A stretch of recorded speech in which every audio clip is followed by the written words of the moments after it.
علم را جو که مصطفی فرمود طلب آن را اگرچه در چین است. زنگ دل را زدوده کن با ذکر، مسلک کسبی معرفت این است.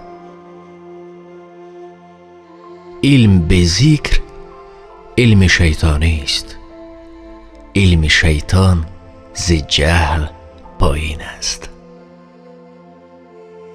آن که علم و هنر فرا گیرد غافل ار از خداست خوب دین است.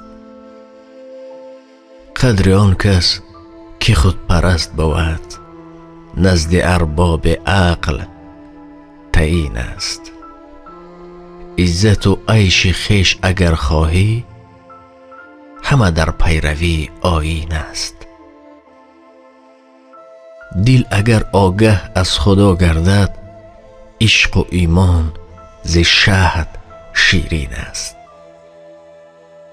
بهره از یاد حق بیابد دل، بوریا زیر پا چه قالین است. مال و ملک جهان اگر داری دل نداری چه جای تحسین است. خر نگردد بزرگ و پاینده ز زرش گرچه نقطه و زین است. زندگی گسستگان ز خدا دان که شایان لعن و نفرین است.